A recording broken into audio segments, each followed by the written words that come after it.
सर्वांना जय भारत. जय भारत म्हणजेच जय चार्वाक, जय बुद्ध, जय सावित्री, जय शिवराय, जय जिजाऊ, जय सेवालाल, जय बुद्ध, जय लहूजी, जय भीम, जय अण्णा, जय अहिल्या, लाल सलाम. पुनश्च एकदा सर्वांना जय भारत, लाल सलाम. आज पुरोगामी दिवाळी सप्ताहामध्ये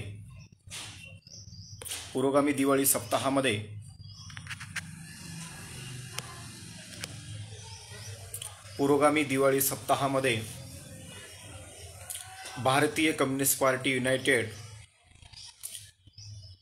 च्या वतीने क्रांतिगुरू लहुजी साळवे यांच्या 226व्या जयंतीनिमित्त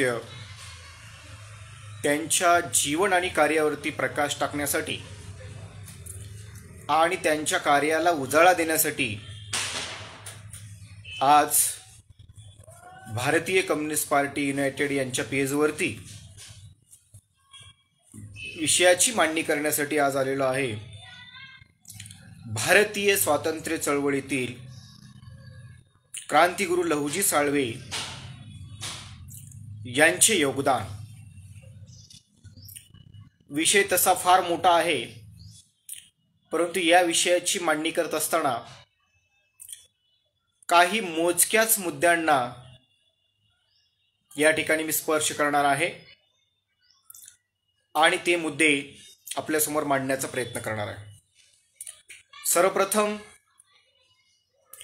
ज्या भारतीय स्वातंत्र्य चळवळीमध्ये राघोजी साळवे आणि त्यांच्या कुटुंबियांनी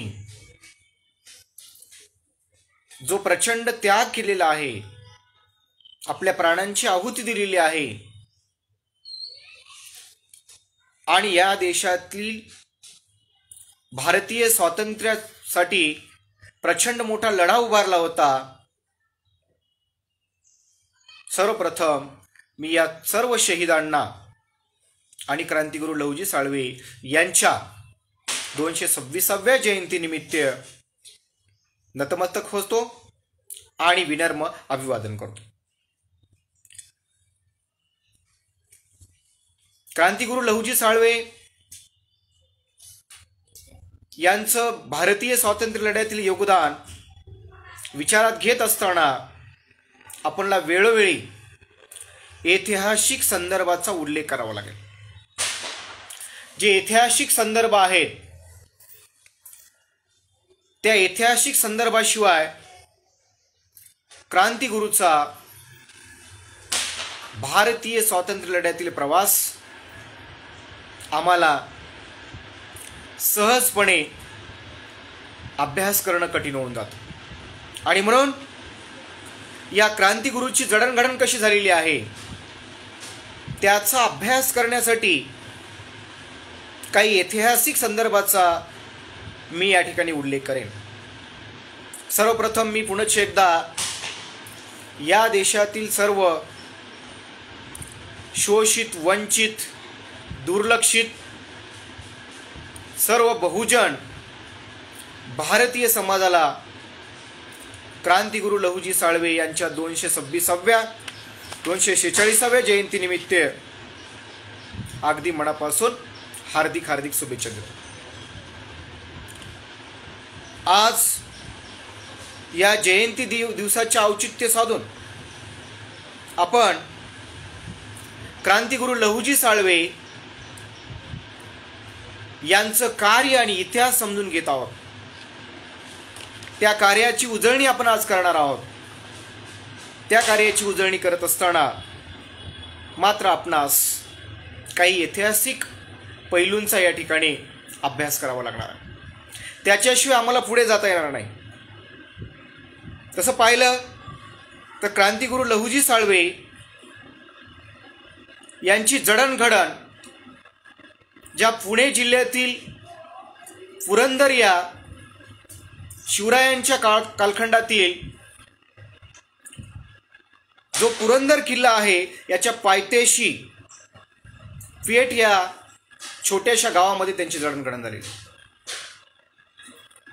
परंतु त्यांची जडणघडण होत असताना क्रांतिगुरू लहुजी साळवे यांच्या पूर्वजांचा इतिहास सुद्धा अभ्यासणं ही काळाची गरज आहे. त्याच्याशिवाय क्रांतिगुरूचा भारतीय स्वातंत्र्य चळवळीतील जो काही इतिहास आहे तो आम्हाला अभ्यास करणं थोडंसं अवघड जातं. आणि म्हणून त्या अनुषंगाने क्रांतिगुरू लहुजी साळवे यांच्या पूर्वजाचा इतिहास हा किती क्रांतिकारी होता या गोष्टी सुद्धा आम्हाला या ठिकाणी समजून घ्याव्या लागतात. साधारणपणे छत्रपती शिवरायांच्या स्वराज्यामध्ये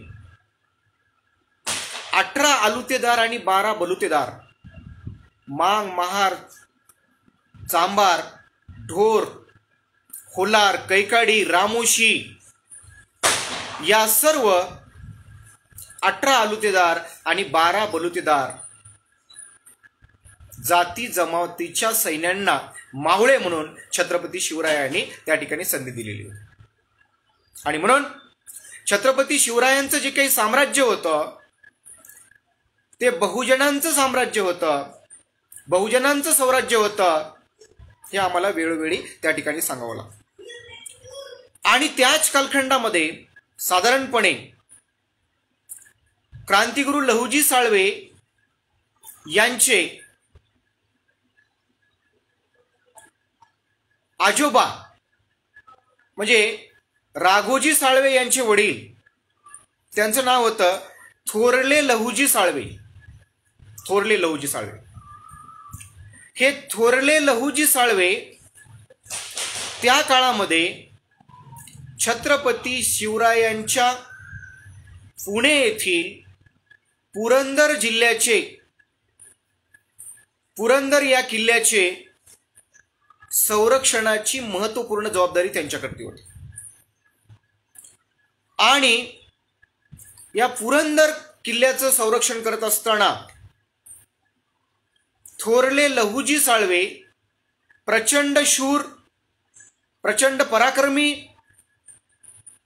प्रचंड ज्ञानपिपासू, तेवढे चतुर असल्यामुळे त्यांना तलवारबाजी, घोडेस्वारी, दांडपट्टा, भाला, वाघनखे, निशाणेबाजी यात ते अतिशय पारंगत होते. आणि शस्त्र चालविण्याचे प्रशिक्षण छत्रपती शिवाजी महाराजांना थोरले लहुजी साळवे यांनी दिले होते. म्हणजे छत्रपती शिवरायांचे शस्त्र चालविण्याचे गुरु म्हणून थोरले लहुजी साळवे यांना मानलं जात होतं. त्याचा परिणाम म्हणून जेव्हा प्रतापगडावर अफजल खानाच्या भेटीच्या दरम्यान त्या ठिकाणी अफजल खानाचे वकील कृष्णाजी भास्कर कुलकर्णी यांनी गनिमी काव्याच्या माध्यमातून छत्रपती शिवाजी महाराजावर तलवारीचा वार केला होता.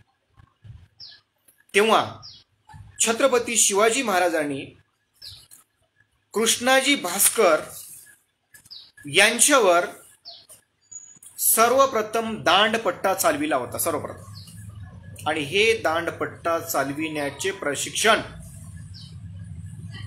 क्रांतिगुरू लहुजी साळवे यांच्या आजोबा थोरले लहुजी साळवे यांनी प्रशिक्षण दिलेलं होतं. म्हणजे छत्रपती शिवरायांना प्रशिक्षण देणारं जे काही कुटुंब होतं ते शूर कुटुंब क्रांतिगुरू लहुजी साळवे यांचं कुटुंब होतं हे सुद्धा आम्हाला नाकारता येणार. थोरले लहुजी साळवे यांनी आदिलशाही, निजामशाही आणि मोगल सत्तेशी झालेल्या अनेक युद्धामध्ये पराक्रम दाखविल्यामुळे 6 जून 1674 मध्ये छत्रपती शिवाजी महाराज यांच्या राज्याभिषेकाच्या दिवशी थोरले लहुजी यांना राऊत या पदवीने सन्मान करण्यात आला. आणि तेव्हापासून मात्र या शूद्र जातीतील जे शूरवीर आहेत, पराक्रमी आहेत, धाडशी आहेत, शस्त्रवीर आहेत, यांना राऊत या पदवीने या ठिकाणी सन्मान दिला जातो. पुढे मात्र त्यांचीच परंपरा चालू ठेवत असताना, कायम ठेवत असताना क्रांतिगुरू लहुजी साळवे यांचे वडील राघोजी साळवे हे अतिशय धैर्यशील होते. म्हणजे थोरले लहुजी साळवे प्रचंड पराक्रमी, प्रचंड शूर, प्रचंड निष्ठावान असल्यामुळे राघोजी साळवे सुद्धा तेवढे शूर, निष्ठावान आणि पराक्रमी होते. मग या राघोजी साळवेचा एक अशा प्रकारचा इतिहास आहे. तत्कालीन राजांनी पेशवे काळामध्ये म्हणजे छत्रपती शिवरायाचं स्वराज्य असताना सुद्धा पेशव्यांनी त्या ठिकाणी ते स्वराज्य काबीज केलं. आणि त्या कालखंडामध्ये मात्र जे काही शूद्र जातीतील मांग, महार, चर्मकार, ढोर, होलार, रामोशी या ज्या जाती आहेत, या जातीतील लोक जे किल्ल्याचं संरक्षण करतात, अशा लोकांना त्या सैन्यातून काढून टाकण्यात आलेलं. आणि त्याचा परिणाम म्हणून क्रांतिगुरू लहुजी साळवे यांचे वडील राघोजी साळवे हे बेरोजगार झाले होते.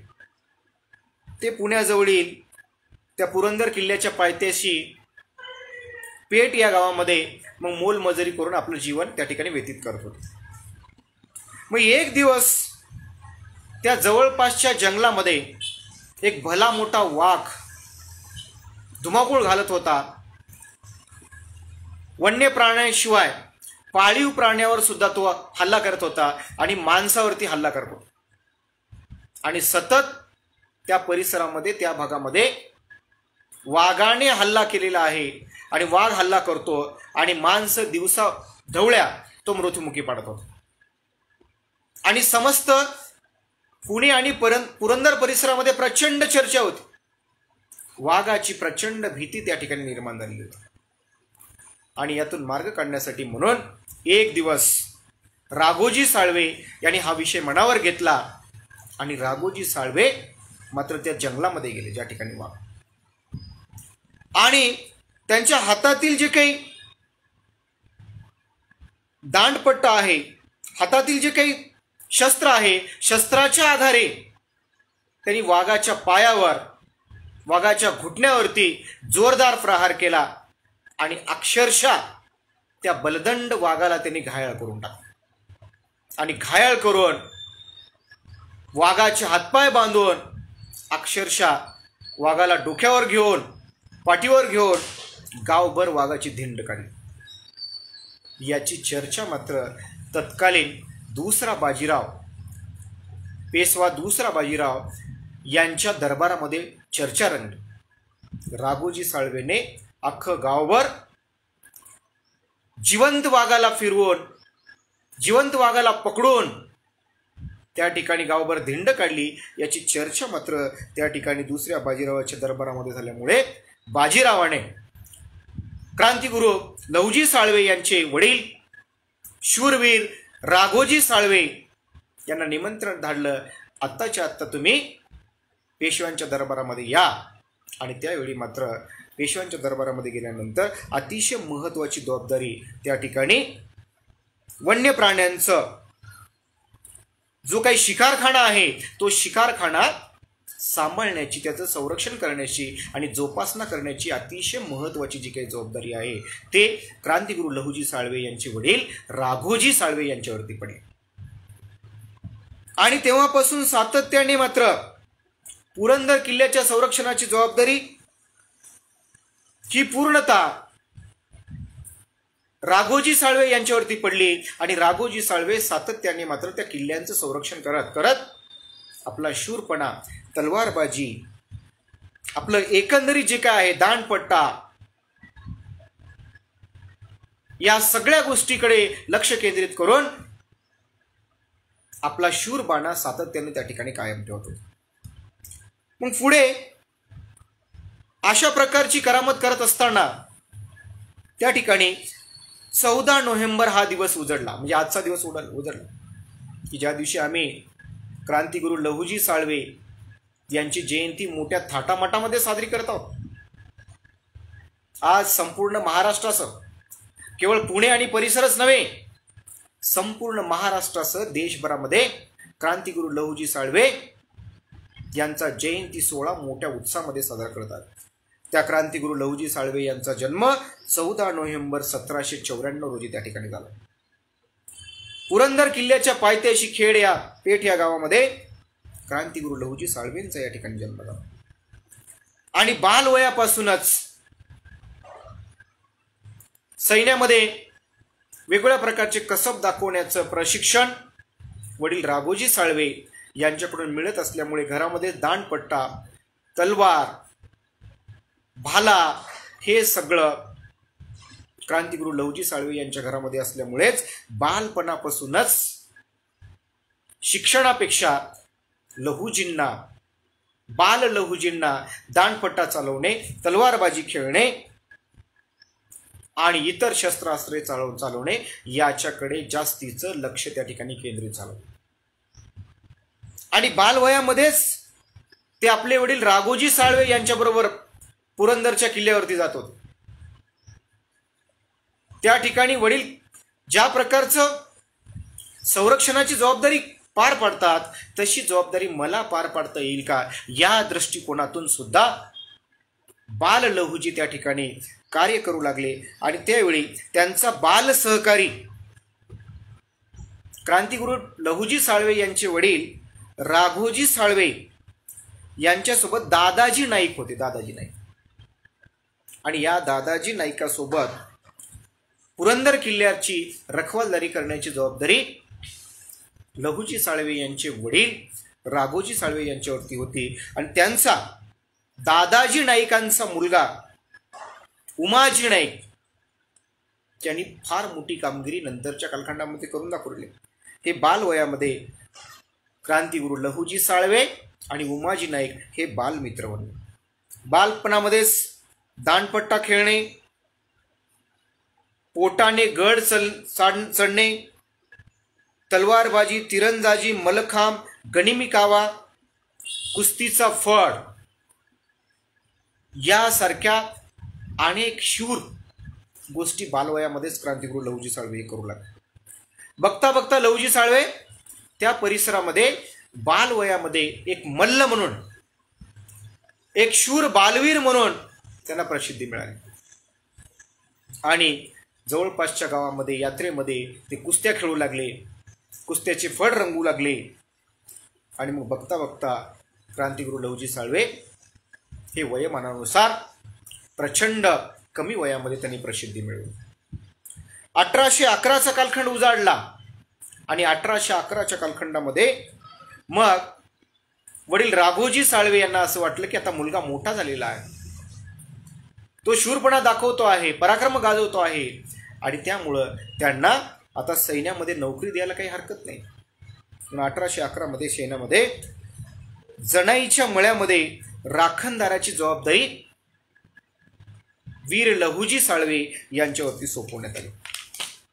आणि त्या दरम्यानच्या कालखंडामध्ये आणखी एक गोष्ट सातत्याने जाणवत होती की या कालखंडामध्ये पुणे आणि परिसरामध्ये ज्या शूद्र जाती होत्या, शूद्र जातीतील शूरांना पेशवे काळामध्ये त्यांच्या संरक्षणासाठी, त्यांच्यावर आलेल्या संकटासाठी ब्रिटिशापासून त्यांचा बचाव करण्यासाठी मात्र मांग, महार, चर्मकार, ढोर, होलार,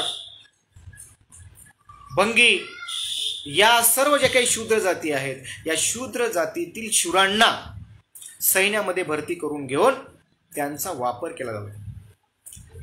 आणि या शूद्र जातींचा नाविलाज असा की यांच्याकडे कुठल्याही प्रकारचं आर्थिक किंवा उदरनिर्वाहाचं साधन नसल्यामुळे या मुळातच प्रचंड शूर आणि पराक्रमी जाती असल्यामुळे हे सैन्यामध्ये भरती होतात. परंतु क्रांतिगुरू लहुजी साळवेंना त्या कालखंडामध्ये शूद्रांना पुण्यामध्ये वावरत असताना, पुणे परिसरामध्ये वावरत असताना त्यांच्या गळ्यामध्ये गाडगं बांधलं जायचं आणि कमरेला झाडू बांधलं जायचं. आणि जर एखादा स्वर्ण जर व्यक्ती त्यांच्या समोरून जात असेल तर त्या ठिकाणी मात्र त्यांना वावरण्याचा सुद्धा सन्मान त्या ठिकाणी देण्यात आलेला होता. म्हणजे जर समजा शूद्रांची जर थुंकी पडली जमिनीवर तर त्यांच्यावरती प्रचंड अन्याय, अत्याचार त्या ठिकाणी करण्यात येत होते. त्या ठिकाणी पेशवाईमध्ये अशी परिस्थिती होती की गड किल्ले किंवा वास्तूचं बांधकाम करत असताना मात्र शूद्रांना, त्यातल्या त्यात मातंगांना हे लक्ष्मी समजून, हे शूर समजून त्या ठिकाणी त्या गड्यांच्या पायथ्याशी त्यांना शेंदूर, म्हणजे जिवंत माणसांना शेंदूर भरवून जिवंतपणे त्या ठिकाणी पुरलं जायचं आणि त्याच्यावर बांधकाम केलं जायचं, त्याच्यावर वास्तू उभारली जायची. ही अतिशय दुर्दैवी स्वरूपाची प्रथा पेशव्यांनी त्या ठिकाणी सुरू केलेली होती. जर कोणी याला विरोध केला असेल तर अशा शूद्रांना भर चौकात नेऊन त्याचा शिरछेद पेशवा करून केला जातो. याचा चटका क्रांतिगुरू लहुजी साळवे यांच्या मनाला प्रचंड मोठ्या प्रमाणामध्ये असतो. लहुजींना असं वाटलं की यासाठी आपण काहीतरी केलं पाहिजे. आपलेच बांधव, आपल्याच भगिनी यांचा दिवसा ढवळ्या जर शिरछेद होत असेल तर ही गोष्ट मी अजिबात खपवून घेणार नाही.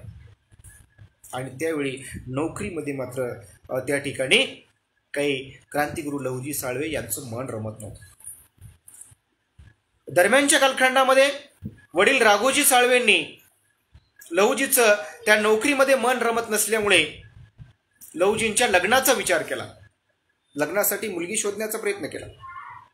आई विठाबाई आणि वडील राघोजी या दोघांनीही लहुजी साळवे यांचं लग्न करून टाकावं अशा प्रकारची भूमिका त्या ठिकाणी मांडली आणि एका ठिकाणी मुलगी सुद्धा ते बघायला गेले. मात्र दरम्यानच्या कालखंडामध्ये 1817 मध्ये ब्रिटिशांच्या आक्रमणाचा परिणाम म्हणून ब्रिटिश आणि पेशवे यांच्यामध्ये सातत्याने संघर्ष निर्माण झाला आणि एक भला मोठा संघर्ष निर्माण झाला. त्या संघर्षाचा परिणाम म्हणून खडकीच्या लढाईला सामोरे जावं लागलं.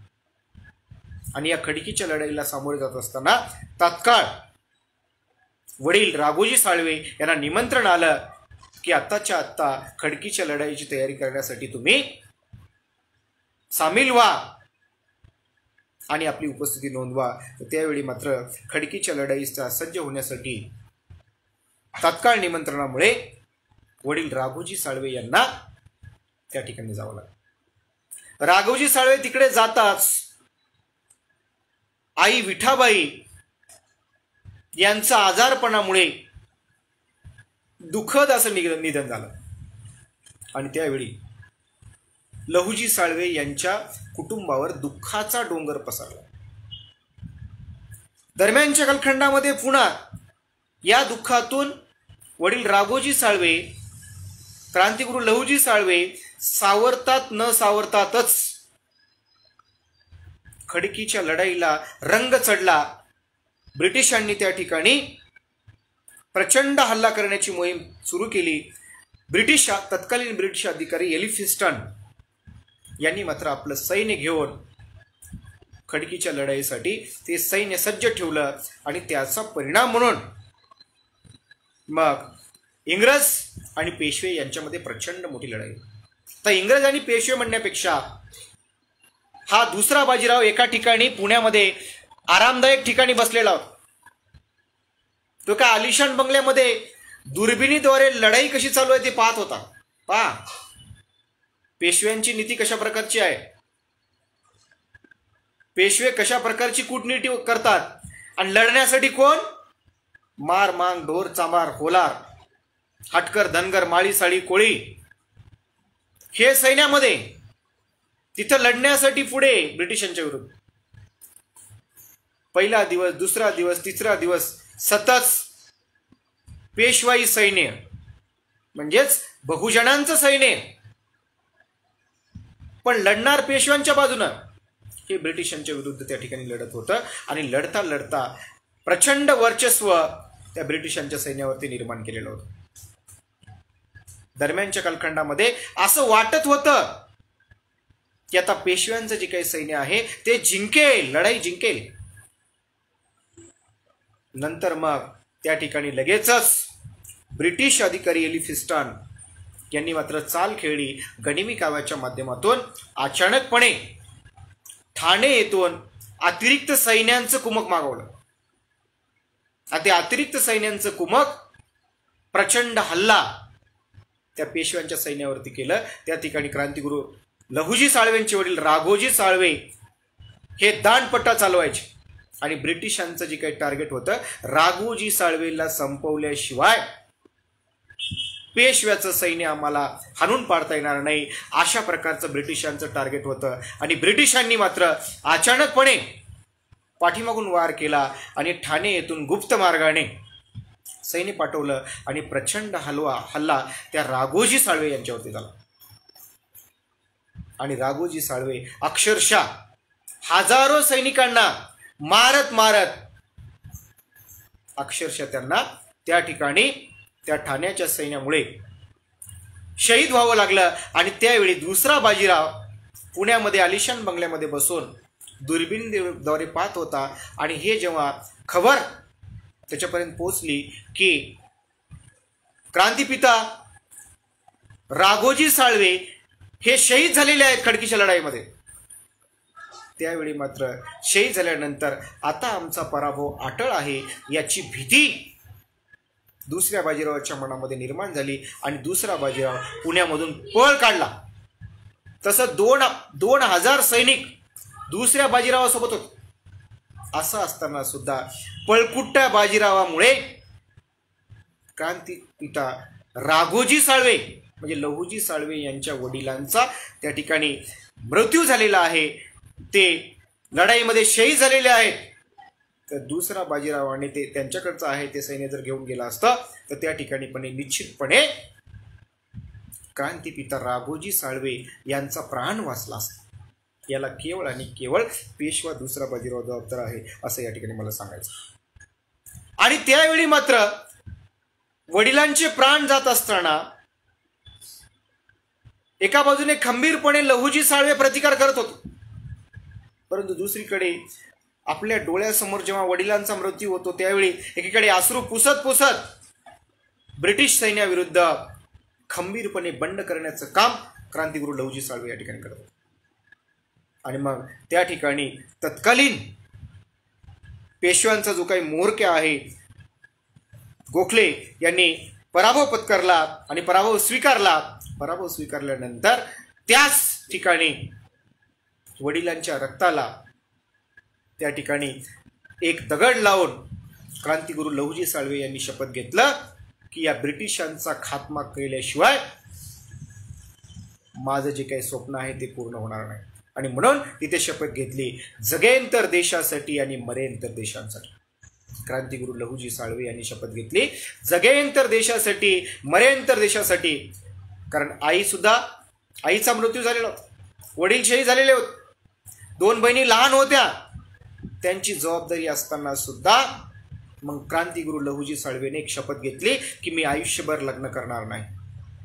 मी आयुष्यभर लग्न करणार नाही, केवळ देशासाठी आणि या भारताला ब्रिटिशांच्या तावडीतून मुक्त करण्यासाठीच माझं जीवन आहे. आणि म्हणून तिथे क्रांतिगुरु लहुजी साळवे असं म्हणाले की जगेन तर देशासाठी आणि मरेन तर देशासाठी, अशी एक शपथ त्या ठिकाणी त्यांनी घेतली. आणि ती शपथ घेऊन मात्र त्या ठिकाणी पुन्हा ते वडिलांचा अंत्यविधी उरकून पूर्णपणे या ब्रिटिश सैन्याचा पराभव करण्यासाठी ते कामी लागले.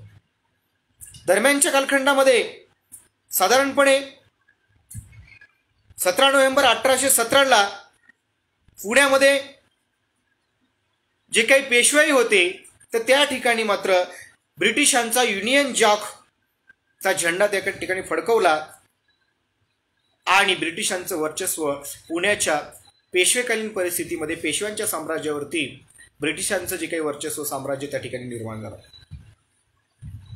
आणि मग शिल्लक राहिलेले पेशव्यांचं जे काही सैन्य आहे, महार मांग ढोर चर्मकार होलार कैकाडी माळी साळी कोळी धनगर हे जे सैन्य आहे ते सैन्य घेऊन कोरेगाव भीमा येथे ते सैन्य दडून बसलेलं होतं. याची खबर सुद्धा त्या ठिकाणी त्यावेळचा एलिफेस्टन ब्रिटिश अधिकारी एलिफेस्टन यांना त्या ठिकाणी लागली होती. आणि मग 25,000 सैन्य त्या ठिकाणी कोरेगाव भीमाच्या तिथे दडून बसलेलं होतं. ही खबर ब्रिटिश अधिकाऱ्याला लागल्यानंतर मग ब्रिटिश अधिकारी काय केलं, ब्रिटिश अधिकाऱ्यांनी बॉम्बे नेटिव्ह इन्फॅन्ट्री या महार बटालियनला पाचारण केलं. आता महार बटालियन म्हणजे या महार बटालियनमध्ये केवळ महारच नव्हते, महार मांग ढोर चर्मकार होलार साळी कोळी माळी धनगर हे सर्व बहुजन समाजाचे लोक होते. मग यांना घेऊन 500 बटालियननं मात्र 25,000 पेशव्यांचा शिरछेद करून टाकून दिला. आणि त्या ठिकाणी कोरेगाव भीमाचा संघर्ष हा जगप्रसिद्ध इतिहासामध्ये प्रसिद्ध आहे. आणि त्या ठिकाणी पुन्हा एकदा कोरेगाव भीमा येथे पेशव्याचा होता नव्हता तेवढा संपूर्ण नायनाट ब्रिटिशांनी त्या ठिकाणी करून टाकला. आणि ब्रिटिश साम्राज्य जे आहे त्याचा विस्तार हळूहळू होऊ लागला आणि पेशव्याच्या साम्राज्याचा प्रचंड आस्त त्या ठिकाणी झाला. पुढे मात्र आता क्रांतिगुरू लहुजी साळवे यांनी पहिल्या टप्प्यामध्ये जे पेशव्यांचं सैन्य मारले गेलं, पेशवा बाजीराव त्या ठिकाणी पळून गेला, त्याला नंतर ब्रिटिशांनी कैद केली, म्हणजे पेशव्यांचं साम्राज्य त्या ठिकाणी पूर्णतः लयास गेलं, संपून गेलं. मग क्रांतिगुरू लहुजी साळवे यांनी जे जे सैनिक मारले गेले होते त्या सैनिकांच्या घरी जाऊन त्यांच्या कुटुंबियाचं सांत्वन केलं. सांत्वन करून त्यांना समजावून सांगितलं की सैन्य जरी मारलं गेलं असलं तर दुसऱ्या टप्प्यामध्ये आम्हाला पुनश्च एकदा आमचं नेतृत्व असणारं सैन्य उभं करावं लागेल. आजपर्यंत आम्ही बाजीरावांच्या सैन्यामध्ये काम करतो, आम्ही मरत होतो, आम्ही शहीद होत होतो, आणि हा जो पेशवा आहे तो आमच्यावरती राज्य करत होता. त्या पेशव्याचं राज्य आता ब्रिटिशांनी संपवलेलं जरी असलं तरी ब्रिटिशाविरुद्ध आम्हाला महार मांग ढोर चर्मकार होलार माळी साळी कोळी धनगर हटकर यांना ब्रिटिशांच्या विरुद्ध बंड करण्यासाठी आता मी फौज तयार करणार आहे, मी स्वतः त्याचं नेतृत्व करणार आहे. आणि म्हणून क्रांतिगुरू लहुजी साळवे यांनी ऑक्टोबर 1822 मध्ये भारतीय बहुजन सशस्त्र क्रांतीचं नेतृत्व केलं. हे ऐतिहासिक नोंद आहे, ऐतिहासिक नोंद आहे. एकीकडे पेशवाई साम्राज्य संपल्यानंतर, दुसरा बाजीराव पळून गेल्यानंतर, त्याला ब्रिटिशांनी कैद केल्यानंतर भारतीय स्वातंत्र्य लढ्याचं नेतृत्व, सशस्त्र क्रांतीचं नेतृत्व कोणी स्वीकारलं असेल तर ते आमच्या क्रांतिगुरू लहुजी साळवे यांनी स्वीकारलं आणि सांगितलं की या ब्रिटिशाविरुद्ध प्रचंड मोठी क्रांती करून, प्रचंड मोठं बंड पुकारून जोपर्यंत या ब्रिटिशांना मी भारतातून हाकलून लावणार नाही, भारताला स्वातंत्र्य मिळवून देणार नाही, तोपर्यंत मला चैन मिळणार नाही. अशा प्रकारचं एक संकल्प क्रांतिगुरू लहुजी साळवे यांनी पुण्यामध्ये घेतला. आणि केवळ संकल्पच घेतला नाही, प्रत्यक्षामध्ये त्यांनी काम सुरू केलं. ऑक्टोबर 1822 मध्ये क्रांतिगुरू लहुजी साळवे यांनी पुण्यामध्ये सशस्त्र क्रांतीची तालीम सुरू केली. एक क्रांतीचं विद्यापीठ त्या ठिकाणी सुरू केलं आणि सशस्त्र क्रांतीची तालीम सुरू करत असताना मात्र त्या ठिकाणी क्रांतिगुरू लहुजी साळवे यांनी ब्रिटिशांना खबर लागणार नाही, गुप्त पद्धतीने, कारण ब्रिटिश यांनी राघोजी साळवे यांना शहीद केलं होतं आणि त्यामुळं राघोजींचा मुलगा शूर आहे, पराक्रमी आहे, याची खबर ब्रिटिशांकडे होती आणि ब्रिटिश क्रांतिगुरू लहुजी साळवे यांच्या मागावरती होते. तरी सुद्धा ब्रिटिशांना चकमा देऊन क्रांतिगुरू लहुजी साळवे यांनी पुण्यामध्ये सशस्त्र तालीम सुरू केली. ऑक्टोबर 1822 पासून या तालिमीमध्ये रानबा गायकवाड, भागोजी नाईक, राघोजी नाईक, क्रांतिबा ज्योतिराव फुले, सदाशिव गोवंडे, सखाराम परांजपे,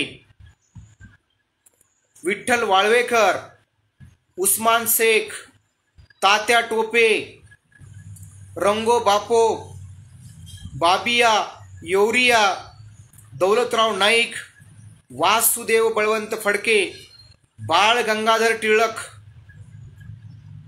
अण्णासाहेब पटवर्धन यासारख्या महान क्रांतिकारी जे ब्रिटिशांविरुद्ध प्रचंड संघर्ष ज्यांनी केलेले आहेत. तात्या टोप्यांनी प्रचंड मोठा संघर्ष या ठिकाणी उभा केलेला. उस्मान शेख यांनी प्रचंड मोठा संघर्ष या ठिकाणी निर्माण केलेला. वासुदेव बळवंत फडके म्हणजे खऱ्या अर्थाने या देशामध्ये भारतीय स्वातंत्र्य चळवळीचं सशस्त्र क्रांतीचं नेतृत्व जर कोणी केलं असेल तर ते क्रांतिगुरू लहुजी साळवे यांनी केलेलं आहे. राघोजी साळवे यांच्या नंतर, थोरले लहुजी साळवे यांच्या नंतर, बाजीराव पेशवे यांच्या नंतर तर या भारताच्या सशस्त्र क्रांतीचं जर नेतृत्व कोणी केलं असेल तर ते क्रांतिगुरू लहुजी साळवे यांनी केलेलं आहे. तात्या टोपे सारखे अतिशय महान क्रांतिकारी आणि भारतीय स्वातंत्र्याचे जनक क्रांतिगुरू लहुजी साळवे यांनी केलेला आहे. परंतु हा इतिहास मात्र इतिहासकारांनी दडवून ठेवला होता, हे लक्षात घ्या. आजपर्यंत दडवून ठेवला होता, पण अलीकडे नव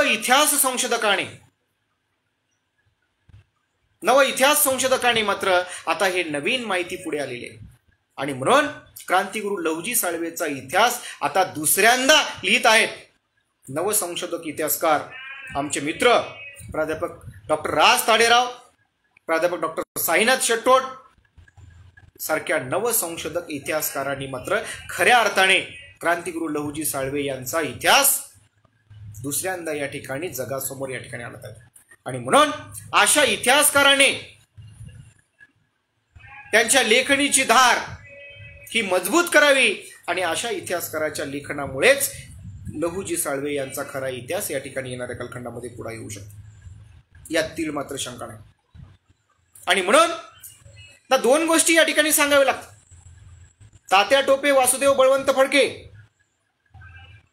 आणि बाळ गंगाधर टिळक.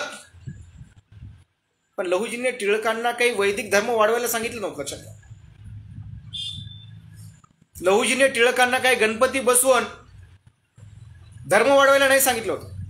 फक्त त्यावेळी टार्गेट एकच होतं, सशस्त्र क्रांतीच्या माध्यमातून देशाला स्वातंत्र्य मिळवणे. आणि म्हणून खऱ्या अर्थाने भारतीय स्वातंत्र्य चळवळीची जी काही मुहूर्तमेढ रोवली, स्वातंत्र्य चळवळीचं जे काही नेतृत्व केलं, शूद्र जातीतून येऊन भारताच्या स्वातंत्र्य चळवळीचं सशस्त्र नेतृत्व जर कोणी केलं असेल तर ते आमच्या क्रांतिगुरू लहुजी साळवे यांनी केलेलं आहे. आणि म्हणून भारतीय स्वातंत्र्याचे जनक, स्वातंत्र्य लढ्याचे नायक आणि स्वातंत्र्य लढ्याचे शिल्पकार क्रांतिगुरू लहुजी साळवे यांना ओळखलं पाहिजे. आणि येणाऱ्या कालखंडामध्ये अशा प्रकारचं संशोधन, अशा प्रकारचं चिंतन मी सुद्धा करणार आहे आणि नवसंशोधकांनी, इतिहासकारांनी सुद्धा अशा प्रकारचं संशोधन केलं पाहिजे असं मला या ठिकाणी वाटतं. पुढे हा सशस्त्र लढा लढत असताना क्रांतिगुरू लहुजी साळवे यांनी जे ब्रिटिशकालीन व्यवस्थेमध्ये, जे पेशवाई व्यवस्थेमध्ये ब्राह्मण, क्षत्रिय, वैश्य, शूद्र या वर्ण व्यवस्थेमध्ये, चातुर्वर्ण व्यवस्थेमध्ये शूद्रांना प्रचंड कनिष्ठ मानलं जात होतं. कमरेला झाडू आणि गळ्यामध्ये गाडगं अडकलेलं होतं शूद्रांच्या, तर ते काढण्यासाठी सुद्धा क्रांतिगुरू लहुजी साळवे यांनी मोलाचं कार्य पार पाडलेले आहे. क्रांतिगुरू लहुजी साळवे यांनी 2 टप्प्यावर काम केलेलं आहे. एकीकडे भारतीय सशस्त्र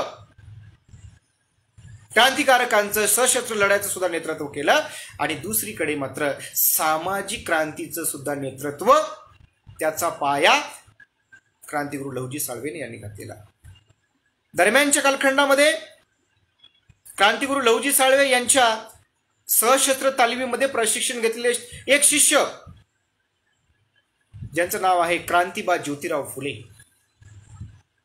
यांनी सशस्त्र प्रशिक्षण घेऊन सामाजिक आणि शैक्षणिक क्रांतीच्या दिशेने काम सुरू केलं. आणि हे काम करत असताना मात्र त्यावेळची पेशवाईने, मनुवादी लोक सातत्याने क्रांतिबा ज्योतिराव फुले आणि त्यांच्या साथीने काम करणाऱ्या सावित्रीबाई फुले यांचा सातत्याने छळ करत होते. क्रांतिबा ज्योतिराव फुले यांनी प्रतिकार करण्याचा प्रयत्न केला, सावित्रीबाई फुले यांनी प्रतिकार करण्याचा प्रयत्न केला, परंतु त्या ठिकाणी मनुवादी शक्ती एवढी प्रबल होती, गुंड प्रवृत्तीचे लोक त्या ठिकाणी ज्योतिरावांचा आणि सावित्रीबाईचा सातत्याने छळ करत होते. मग हा छळ एक दिवस त्यांच्यावरती जेव्हा त्रास जास्तीचा होऊ लागला आणि त्यानंतर मात्र हळूच मग आपल्या गुरुकडे, क्रांतिगुरू लहुजी साळवेकडे गेले आणि विनंती केली की गुरु काही करा, परंतु मला तुमची मदत पाहिजे. मी सामाजिक आणि शैक्षणिक क्रांतीची मशाल हाती घेतलेली आहे. ती मशाल मी आता खाली ठेवणार नाही कुठल्याही परिस्थितीमध्ये. शूद्र अतिशूद्राच्या उद्धारासाठी मी काम सुरू केलेले आहे आणि ते काम मी खाली ठेवणार नाही. म्हणून क्रांतिगुरू लहुजी साळवे, तुमची मला मदत हवी. या तालमीतील जे काही सशस्त्र क्रांतिकारक आहेत यांची मला मदत हवी. तुम्ही या चळवळीचं नेतृत्व करा. अशा प्रकारची भूमिका, अशा प्रकारची विनंती शिष्य क्रांतिबा ज्योतिराव फुले यांनी गुरु क्रांतिगुरू लहुजी साळवे यांना विनंती केली. आणि त्यावेळी मात्र कुठल्याही क्षणाचा विलंब न लावता क्रांतिगुरू लहुजी साळवे ज्योतिरावांना म्हणाले की ज्योतिराव, तुम्ही काहीच काळजी करू नका, मी तुमच्या पाठीशी आहे. सशस्त्र क्रांतिकारकाची चळवळ तुमच्या पाठीशी आहे. तुमच्या केसाला सुद्धा धक्का लागणार नाही जोपर्यंत क्रांतिगुरू लहुजी साळवे या देशामध्ये जिवंत आहे. आणि क्रांतिगुरू लहुजी साळवेची साथ असल्यामुळे सर्वप्रथम पुण्यामध्ये ज्योतिराव फुले आणि सावित्रीबाई फुले यांनी शूद्रांसाठी जर कोणतं कार्य केलं असेल, शूद्रांना पाणी सुद्धा त्यावेळी मिळत नव्हतं, आणि मग आपल्या घरातील पाण्याची विहीर शूद्रांसाठी खुली करण्याचं काम क्रांतिबा ज्योतिराव फुले आणि सावित्रीबाई फुले यांनी क्रांतिपिता लहुजी साळवे यांच्या खंबीर पाठिंब्यामुळे त्या ठिकाणी करून दाखवलं. सामाजिक क्रांतीची चळवळ पुढे चालू ठेवत असताना शैक्षणिक क्रांतीशिवाय सुद्धा या देशामध्ये प्रगती होऊ शकणार नाही, अशा प्रकारचं अभ्यास ज्योतिराव फुलेंचा त्या ठिकाणी झालेला होता. मग ज्योतिरावांनी क्रांतिगुरू लहुजींना विनंती केली की शैक्षणिक क्रांती करायची असेल तर त्या ठिकाणी पहिल्यांदा मुली शिकल्या पाहिजेत, स्त्री शिकली पाहिजे. जोपर्यंत मुली शिकणार नाहीत, स्त्री शिकणार नाही, तोपर्यंत मात्र या ठिकाणी या देशातील समाज हा सुसंस्कृत होणार नाही, असं ज्योतिरावांना वाटलं. आणि ते क्रांतिगुरू लहुजी साळवे यांना बोलून दाखव.